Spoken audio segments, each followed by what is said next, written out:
dia a todos, bom dia para você que está nos assistindo pela Pop TV em Sobradinho e Porto Alegre, ou nos escuta pela Cultural FM em Santa Catarina e no Rio Grande do Sul. Muito bom dia também para você que nos acompanha pelos canais do YouTube. Sejam todos muito bem-vindos e bem-vindas a mais um ICL Mercado Investimentos. Hoje, sexta-feira, e como todo mundo já sabe ou não, hoje tem Sexta de Arromba, mas a gente não vai dar spoiler do que vem por aí, mas já digo que tem a ver com todo o resto do programa. Então a Sexta de Arromba hoje vem coroando uma coisa que tem a ver até com o nosso documentário, mas não vou trazer muito spoiler além disso. Vamos falar do que tem de destaque no nosso portal hoje, porque o fechamento de ontem acabou interrompendo aquela sequência de altas que a gente vinha acompanhando durante a semana. Foram 3 dias de alta, mas ontem a bolsa recuou, nossa bolsa caiu com o aumento da tensão geopolítica, o aumento também da aversão ao risco, mesmo em um dia de alta no petróleo e que a Petrobras foi para o positivo. Mas como eu sempre falo aqui, uma andorinha só não vai conseguir fazer verão e a maior parte das ações do Ibovespa ficaram no terreno negativo. Daqui a pouquinho a gente passa pelo fechamento com maiores detalhes com vocês aqui.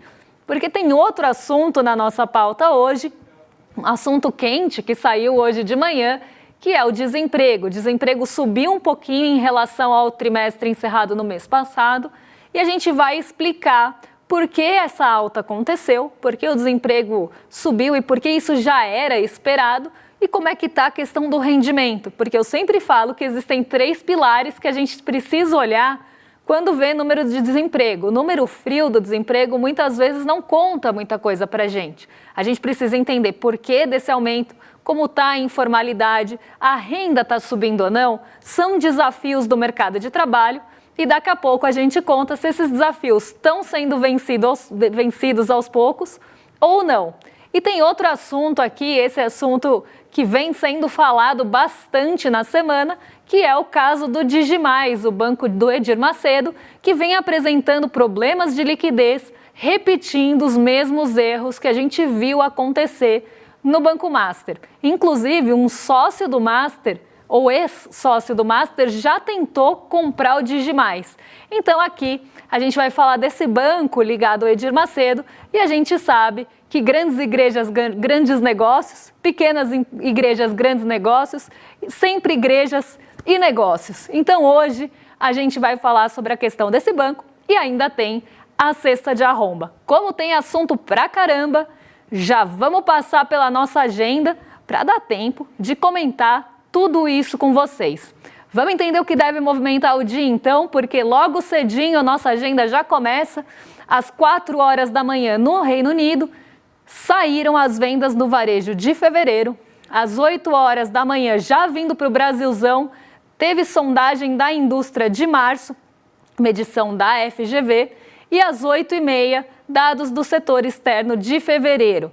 Além disso, 9 horas, saiu a PNAD contínua, dados de mercado de trabalho aqui do Brasilzão, e esses dados são os que a gente vai comentar com vocês, do desemprego, renda, informalidade, subutilização e tudo mais. 11 horas, agorinha, sai o índice de sentimento do consumidor final e as expectativas de inflação em 1 e 5 anos, medição de março, lá dos Estados Unidos.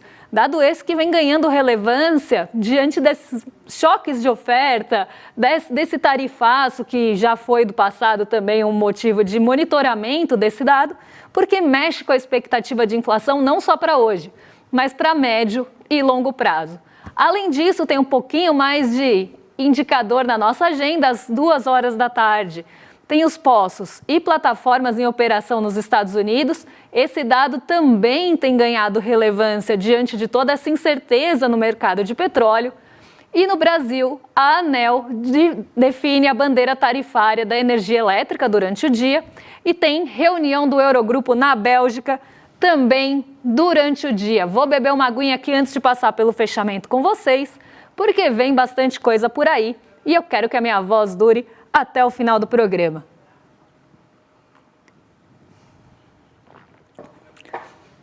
O Mr. Fênix falou aqui no chat, eu consegui dar uma bisoiada aqui enquanto eu estava pegando a minha água.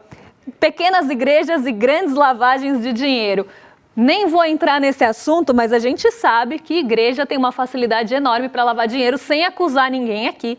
Mas a gente sabe da facilidade que é lavagem de dinheiro em igreja, que tem as suas imunidades tributárias, tem ali as suas isenções e por isso não tem muitas obrigações fiscais, muitas obrigações de registro. Então o livro caixa acaba virando uma grande bagunça, fulano doou tanto, ciclano doou tanto, e você não sabe a origem daquele dinheiro e nem precisa comprovar. E normalmente esses grandes montantes de dinheiro vêm em dinheiro vivo, então as pessoas doam para a igreja num grande movimento altruísta, ali, num grande gesto de fé, grandes quantidades de dinheiro vivo, o que é bem curioso, mas eu não estou acusando ninguém de lavar dinheiro, só estou falando que é uma porta de entrada que pode acontecer justamente por essa falta de fiscalização e dessa, não só falta de fiscalização, mas também facilidade de registrar o livro caixa. Mas aqui, longe de mim, acusar qualquer pessoa. Vamos falar então do nosso Ibovespa, que recuou mais uma vez diante das tensões ou do acirramento das tensões no Oriente Médio, porque o dia no Ibovespa até começou com cara de festa. Parecia que o Ibovespa ia ter mais um dia de alta, ia engatar o 4º dia de alta. Mas ele acabou com aquele sentimento de que a festa acabou cedo demais, que varreram o pé das pessoas, que a luz apagou antes do final do dia, porque o Ibovespa ele começa o dia com ganho, até tocando 185 mil pontos, embalado pelo bom humor do dia anterior. Mas bastou o clima virar lá em Nova York para que esse humor negativo, esse mau humor chegasse aqui, acabasse com o entusiasmo do Ibovespa e a gente perdesse o fôlego, quase que nem eu estou perdendo aqui durante o programa. Então vamos colocar aqui na tela para vocês acompanharem esse movimento do dia que foi negativo, não só aqui, como também lá fora. E como falei, os ventos vindos de Nova York acabaram soprando o Ibovespa para o terreno negativo e caindo aí 1,45 a nossa bolsa, perdendo o patamar dos 185 mil pontos e fechando a 182.773 pontos. O dólar também caiu, R$ 5,25, subiu, desculpa, R$ 5,25, subiu 0,69, estava em 5,22 no dia anterior, então uma alta aí de 3 centavos no dólar, mostrando esse fortalecimento do dólar frente ao real e movimento esse que foi visto não só frente ao real, mas diante outras moedas emergentes, outras moedas, inclusive pares fortes. Foi um dia de fortalecimento global do dólar. E a gente já explica para vocês o porquê disso.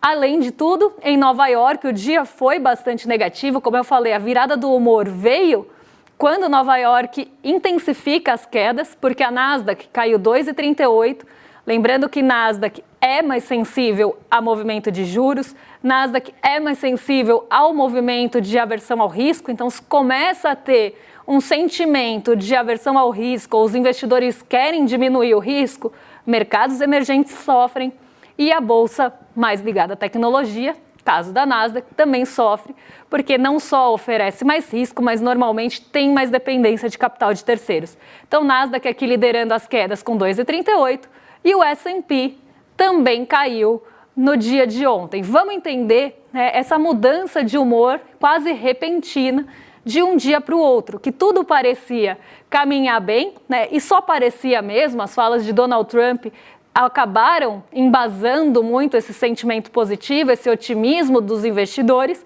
porque ele vinha reiteradamente falando que as tensões do Oriente Médio estavam chegando ao fim, que havia negociação no radar, que tinha uma pausa nos ataques, inclusive a estruturas energéticas no Irã, e isso trouxe esse sentimento mais positivo para as bolsas e para os investimentos de forma geral. Inclusive o petróleo arrefeceu bastante e teve gente nessa semana que ganhou bastante dinheiro antes mesmo dos anúncios de Donald Trump e das falas dele serem publicadas na Truth Social. Mas, a gente sabe que isso tem as falas de Donald Trump e do Benjamin Netanyahu, às vezes não valem um dia. né? Elas mudam no próprio dia, alguém desmente, alguém contradiz. Então a gente sabe que não é uma base sólida para otimismo e para alta de mercado, mas vinha sendo esse alicerce, ainda que frágil, da alta mais recente na Bolsa. Ontem, esse humor azedou. Então, houve, né, um novo sentimento de aversão ao risco aumentado, justamente porque o risco aumentou, a incerteza aumentou, e diante desse cenário, ninguém quer colocar o dinheiro a perder, né? Então as pessoas ficam mais receosas, tomam posições mais defensivas, e justamente foi isso que fez o dólar subir. Além disso, o petróleo também subiu. Então nossa bolsa só não caiu mais porque a Petrobras subiu bastante, teve mais um dia de alta, apoiada pela alta do preço do petróleo. Mas como falei, ela sozinha não conseguiria fazer verão, a maior parte das nossas ações do Ibovespa caíram e poucas ações ficaram no terreno positivo, diminuindo aquela queda que vocês viram. Então nem o petróleo conseguiu salvar o dia ou até mesmo fortalecer o real diante do dólar. E no exterior, né, que veio esse ritmo. A gente teve esse ritmo ditado mais uma vez, não só pelo cenário internacional, mas pelo cenário geopolítico e por questões ligadas ao conflito no Oriente Médio, porque o mercado voltou a se preocupar com o conflito e falta de avanços concretos. Então, muita gente falando muita coisa, mas e aí? Né? Quando isso vai ter concretude? Quando vai ter ali alguma coisa concreta saindo dessas falas? Porque, como eu sempre falo aqui, falar até papagaio fala. Então, muita gente falando, Benjamin Netanyahu fala e é desmentido, Trump fala e é desmentido, e aí começam a ver que não tem nada concreto saindo dessas falas, não tem nenhuma solução sendo tomada de fato. E aí, o otimismo que aparece no começo da semana vai perdendo força, vai perdendo fôlego, e isso aparece no resultado que vocês estão vendo aqui na tela. O petróleo sobe, as bolsas caem, e os investidores acabam realizando os lucros recentes com medo de uma piora do cenário geopolítico. E aí até a inflação, ou a prévia da inflação que saiu ontem, ficou em segundo plano, porque mais uma vez o cenário geopolítico internacional tomou frente e acabou sendo o protagonista do dia, e essa falta justamente de resolução, de uma solução prática e concreta, porque as pessoas estão cansadas de ouvir ali as falas e nada a ser feito em relação a isso. Inclusive, essas falas mudando muito rapidamente. Se a fala muda muito rapidamente, o mercado começa a ficar mais desconfiado, aumenta a incerteza, aumenta a cautela, e o resultado é o que vocês viram aí. Então, nada novo sob o sol, mais um dia de pessimismo apoiado na falta de horizonte em relação ao conflito do Oriente Médio, que hoje envolve principalmente os Estados Unidos, Israel e o Irã. É mais um roteiro que se repete aqui. Parece que eu estou falando, né? Um dia parece que eu estou falando a mesma coisa de 3 dias atrás, aí eu passo alguns dias falando que o humor melhorou, aí o humor deteriora. Então, o mesmo roteiro que a gente já conhece e está todo mundo ficando cansado de esperar novos desdobramentos. Vamos vir para o Brasilzão, então, para falar de algo que mexe inclusive com as nossas vidas, que é o mercado de trabalho. Hoje saíram dados de desemprego e o desemprego subiu um pouquinho para 5,8, logo no início aqui do ano. E isso já era um movimento até esperado. É esperado que o desemprego suba no começo do ano e eu já vou explicar para vocês por quê. Mas antes, eu vou me hidratar aqui. Eu estou ficando bem hidratada nesse programa, viu? Está melhorando bastante a situação.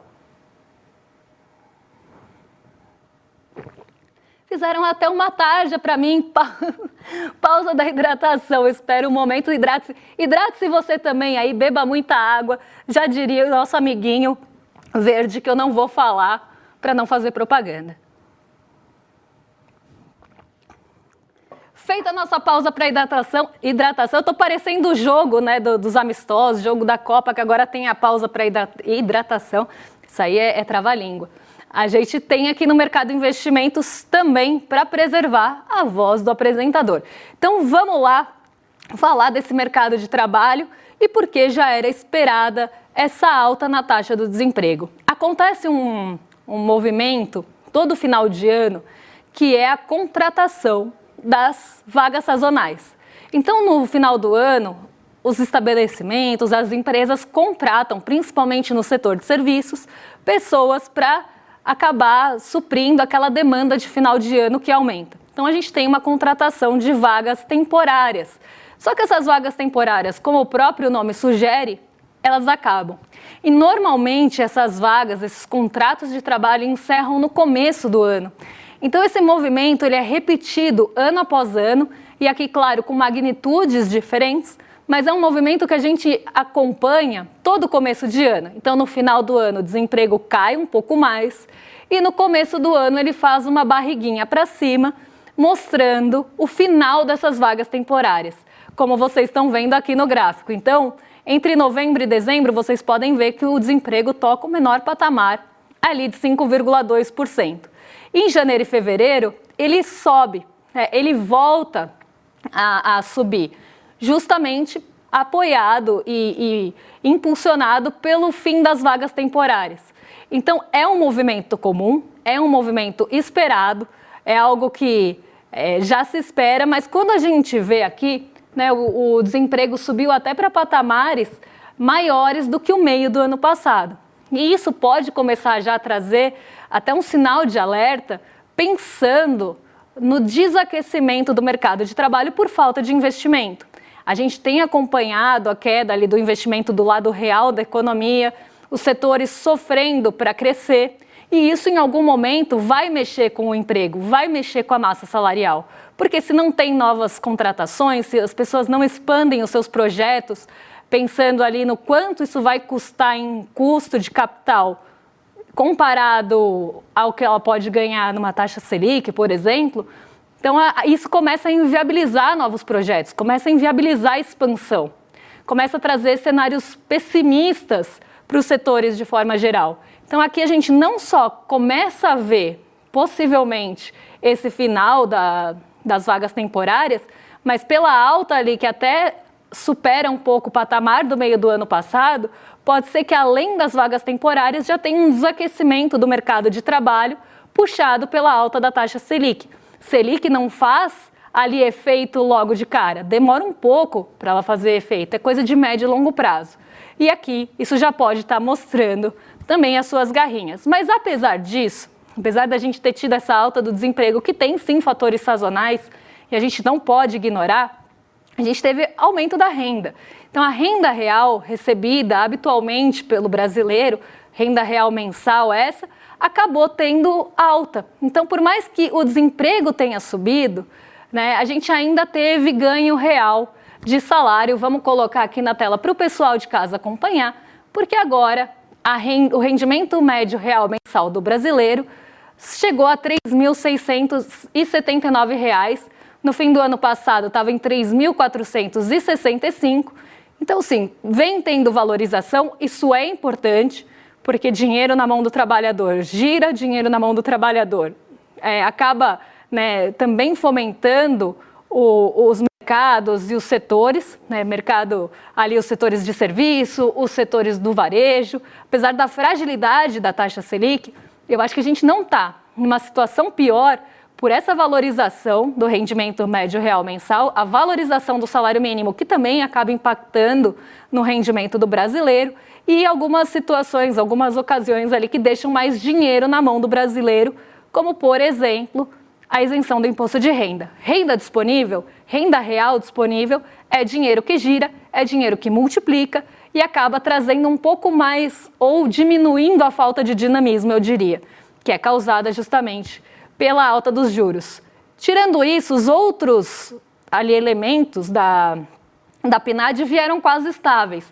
Então, a informalidade continua muito próxima do mês passado, a subutilização também não teve muita mudança. O que a gente viu maior efeito nesse mês agora foi justamente na alta do desemprego e acompanhada pelo menos da alta de renda, algo que ainda sustenta um pouco desse fôlego aqui do Brasilzão. Vamos acompanhar as próximas PNADs já passando esse efeito sazonal e caso isso continue acontecendo, esse aumento do desemprego, já pode ser um reflexo do desaquecimento do mercado de trabalho. E se isso acontecer, é mais um reforço para o Banco Central cortar juros. Espero que eles olhem para isso, afinal, está entre as atribuições do Banco Central preservar o mercado de trabalho e a estabilidade econômica, não só de inflação. Isso também são atribuições que o Banco Central precisa olhar para a decisão de política monetária e eu espero que desapeguem só da inflação e olhem para esses pontos também na próxima decisão do Copom.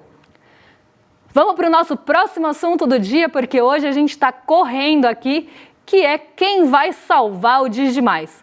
Digimais esse que está com problema de liquidez, já está batendo ali na porta do FGC e a gente sabe que é a nova dor de cabeça do Banco Central, o banco do Edir Macedo, que vinha trazendo práticas, inclusive práticas muito parecidas com a do Banco Master, de ter alguns ativos ali com pouca liquidez, com facilidade de mudar a precificação, e essa precificação inflada a gente sabe que traz uma sensação de solidez para o banco que na verdade ele não tem, e com isso ele consegue continuar operando, emitindo CDBs e normalmente pagando um CDB com outro. Então ele vai rolando a dívida enquanto ele consegue. Eu sempre faço a analogia de pagar um cartão de crédito com outro enquanto você tem limite. Então chega a fatura, você tem 2 cartões. Chega a fatura do primeiro, você paga com o segundo. Chega a fatura já inflada do segundo, porque tem a fatura do primeiro e a fatura dele. Você paga com o primeiro. E aí você vai fazendo isso enquanto você tem limite. Só que vira uma bola de neve insustentável no médio e longo prazo. Mesma coisa com um banco que emite um CDB para pagar o outro. E esse CDB, né, esse limite para continuar emitindo CDB, normalmente vem das análises de solidez do banco. Só que quando essa solidez acaba, quando ela começa a ruir, porque se vê que aquilo primeiro não tem liquidez, e aquilo não se sustenta porque ninguém vai querer comprar, porque normalmente está inflado, aí sim você começa a ter problemas. E eu trouxe uma linha do tempo aqui para vocês, que não está na tela, mas que eu vou passar para vocês, porque a gente tem umas figuras importantes que também se ligam ao Banco Master, no caso do Digimais. Digimais, que é o banco do Edir Macedo e que já tentou ser vendido no passado, por volta ali, acho que de 2024, se não me engano. Quando o Master foi criado, já como Master e não como Banco Máxima, o Workário se juntou a uma pessoa que se chamava Maurício Quadrado. Maurício Quadrado fez carreira no Bradesco, chegou a ser diretor de mercado de capitais e saiu em 2006, quando ele se juntou à Planner, que também é bastante olhada de perto. Lá ele ficou por 15 anos. Ele deixou a Planner e levou parte dele de gestão, que deu origem ao Banco Master de Investimentos. Tá? Não, o Banco Master, um braço ali do Banco Master, que era o Banco Master de Investimentos. Esse Maurício Quadrado também controla a Trust, que acabou sendo, para quem lembra, mas para quem não lembra eu vou contar, envolta na mega operação Carbono Oculto. Na ocasião, a gestora afirmou que renunciou à administração dos fundos que foram alvo da operação por decisão de área de compliance e desconformidade cadastral. Então aqui, esse é Maurício Quadrado. Por que eu estou falando de Maurício Quadrado? Porque Maurício Quadrado, quando ele era ali sócio do Master, né, ele foi sócio do Master, ele sai do Master e ele tenta o quê? Comprar o Digimais, que era o antigo Banco Renner. Então ele tentou comprar o Digimais, que pertencia ao Edir Macedo na época e continuou pertencendo porque ele não conseguiu comprar. E ele também foi o Quadrado que apresentou o Workário ao Nelson Tanuri. E juntos eles estruturaram várias operações complexas.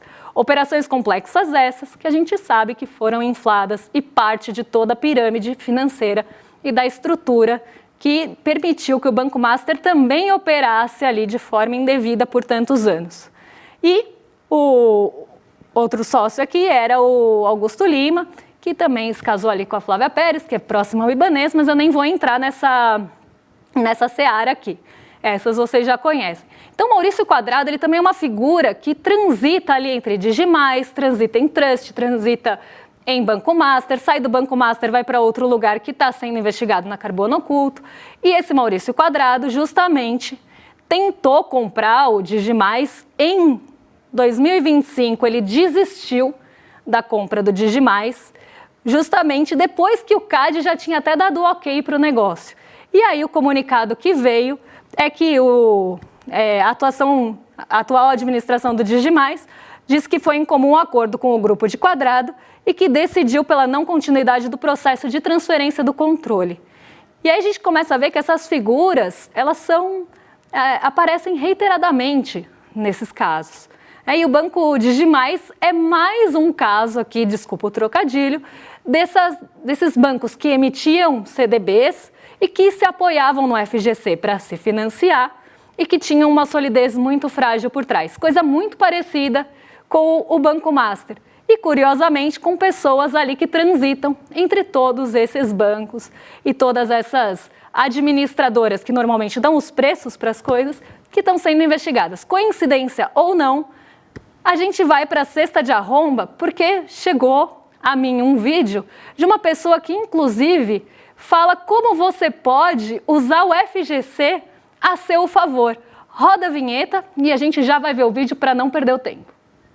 É hora da cesta de arromba!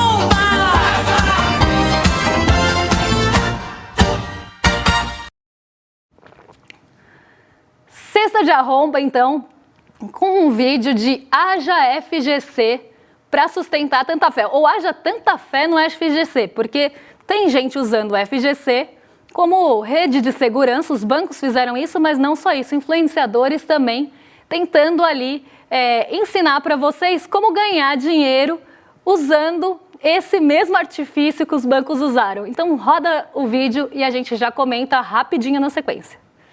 Eu investi R$26 mil em um dos CDBs do Banco Master lá em 2019. Esse banco que todo mundo tá falando, sabe? Cheio de BO, escândalo. E você sabe o que aconteceu com o meu dinheiro? Eu tive um rendimento de quase 60% líquido. É isso mesmo, caiu na minha conta, tudo certinho, via FGC. E o total que caiu na minha conta foi R$41.471,19. Mas calma que a moral da história aqui não é invista em qualquer coisa. Eu recebi esse valor porque o FGC, que é o Fundo Garantidor de Créditos, ele funciona exatamente para situações de estresse como esse. Quando a instituição bancária passa por certos problemas ou sofre intervenção, ele entra ali para garantir o que é seu. E aí muita gente me pergunta, será que vale o risco? Olha, eu acho zoado tudo o que aconteceu. A verdade é que ninguém investe querendo ter dor de cabeça ou fica acompanhando nessas notícias de escândalo. Mas o ponto aqui é meio que uma estratégia. Se você respeita o limite de R$250 mil por CPF ou por instituição, você está usando a regra do jogo ao seu favor. E claro que isso não é incentivo para você sair investindo em qualquer banco, só indo atrás da maior taxa. Mas é mais para te mostrar que na renda fixa, a gente tem uma rede de proteção real. Então o FGC, ele não é uma lenda urbana.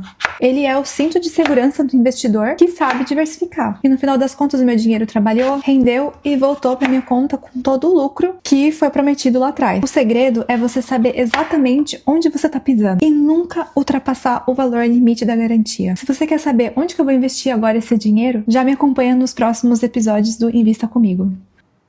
Será que dá para confiar nessa querida para continuar sabendo onde vai colocar o dinheiro? A gente até borrou a cara dela, porque isso não vem ao caso, mas o pensamento dela é o mesmo que permitiu com que a pirâmide financeira do Master continuasse acontecendo e agora com outros bancos também, que é esse uso do FGC quase como marketing de rede de proteção. E além do texto dela tem toda uma cara de inteligência artificial, além disso, ela está falando que ela ganhou dinheiro, porque ela recebeu provavelmente esse dinheiro antes do vencimento, teve um ganho de 60% usando o FGC como alicerce ali, como rede de proteção. E os bancos fizeram isso e pegaram dinheiro de muita gente, inclusive, como um grande peixão comendo outros peixinhos ali, e isso permitiu com que essa pirâmide continuasse acontecendo. Pessoas que têm esse mesmo pensamento da querida aqui e as pessoas dos próprios bancos que usaram essa estratégia para ganhar dinheiro, inflar patrimônio, conseguir ali girar esse dinheiro depois e enriqueceram bastante, levar esse dinheiro para o bolso. E já aqui na sequência da Cesta de Arromba, na esteira da Cesta de Arromba, eu quero chamar vocês para assistirem o nosso golpe do Banco Master no dia 31 de março, a terça-feira, às 8 horas, quase me fugiu o dia aqui, na terça-feira, às 8 horas, porque a gente vai explicar bem a fundo essa questão da pirâmide e esse vídeo faz todo sentido quando a gente fala da pirâmide do Banco Master, que usou o recurso do FGC para crescer. É o que a gente chama de risco moral, quando você assume ali um risco sabendo que outra pessoa vai pagar a conta. E nada mais é diferente do que o que a gente viu no vídeo da Cesta de Arromba aqui. Então, fiquem ligados no dia 31 de março, porque a gente vai falar muito sobre isso e nunca vai fazer tanto sentido um vídeo como esse nessa história toda. Então, quase aqui como um gancho desse golpe de Master. Agora vou arrastar para os nossos vizinhos de cima, para não atrasar o rolê de vocês, porque hoje tem Laura Couto, na ausência do Will, o André Uzeda e o Guga Noblar. Um trio incrível também, que vocês não vão perder, não querem perder. Então, rolo para cima aqui o feed e eu volto na segunda-feira para falar o que mexe com a nossa bolsa, com o nosso bolso e com as nossas vidas. Um beijão e até lá. Galera, esquece o que tá todo mundo te falando de Banco Master. Ninguém entendeu ainda o que esse golpe tinha de diferente de todos os outros. E quando eu digo todos os outros, não é do Brasil não, do mundo inteiro. A genialidade do mal que existia por trás desse golpe e por que ele conseguiu ficar tão grande e aí sim comprar a influência de tanta gente poderosa.